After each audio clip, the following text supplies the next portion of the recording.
අන්න ඉතින් මගේ යාළුවනේ දැදුරුවේ මේ ආඳු අලාතුරකින් තමයි මේ අහුනේ සෑහෙන කාලෙකින් අහුනේ අපි ගාමනේ තමයි ඇල්ලුවේ මෙන්න ආඳු මේ රස ගුණ සුපිරි බඩු නැද්ද? යායි සුපිරි බඩු දේශීය බඩු මාර ගුණක් තියෙන මේක කාපු මිනිහා දන්නවා මේ ආඳයි අර මොකද ඉරට්ටෙන් කන්න කතාවක් කියන්නේ? මේ ඉරට්ටෙන් කන්න කියන්නේ ආඳයි කෑල්ලක්වත් අපත යන යයි කියලා. ඒක කල්ලි ඉරට්ටෙන් ආඳ මාළු කෑල්ල කන්න කියන්නේ. අන්න ගුණයි. රසයි ගුණයි. ඒ තරම් ගුණයක් තියෙනවා මේකේ.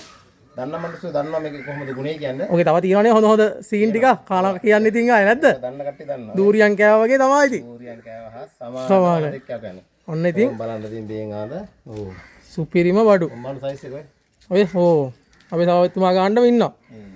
ඉතින් ඔන්න ඉතින් ආඳු මාළු කෑල්ලක් කන්න ඕන අලුත් මාළු ටිකක් කන්න ඕන කොහාට දෙන්න තියෙන්නේ? කැකුලාවල තොටු වලට තමයි ඉතින් එන්න තියෙන්නේ. ඔහොම නම්බරේ කියන්න ඕන කෙනෙක් ඉන්නන කතා කරන්නේ.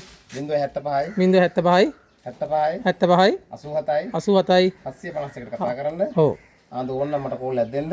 අල්ලා සෙට් කරලා වැඩේ කරලා තියන්න. හිටියොත් කෝල් එකක් දෙන්න. කෝල් එකක් දෙන්න. අනිවාර්යෙන් දෙනවා. දැන් අපි කොල්ල සෙට් එක ආඳු අල්ලලා එනේ ඉස්සරහට. අල්ලන්න. කොල්ලන්ට දැන් මිලෝඩි කරලා දිලා දිනන්න. සුපිරි ගානට ගන්නවා. සාමාන්‍ය මුදලට ඔයාලටත් දෙනවා. එහෙනම් අපි මේ කට්ටිය කියයි මේ පණ තියෙනවද නෑ මැරිලා ඉන්නේ ඕක කියනවනේ. ඔන්න ඉතින්. නැත්තම් නේද? ඔව්.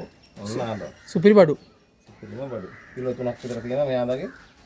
කනවා නම් සුපිරි බඩු. පොඩි අයටම දෙන්න අතර අර බඩදරුවම් වලට එහෙම දෙන්න සුපිරි. සුපිරි. අතරම ගුණයි. අතරම ගුණ තියෙනවා කෑමක් ඈ. ඔන්න එහෙනම් සභාපතිතුමා එහෙනම් ජය වේවා. ජය වේවා. ජයෙන් ජයම වේවා. ජයම වේවා.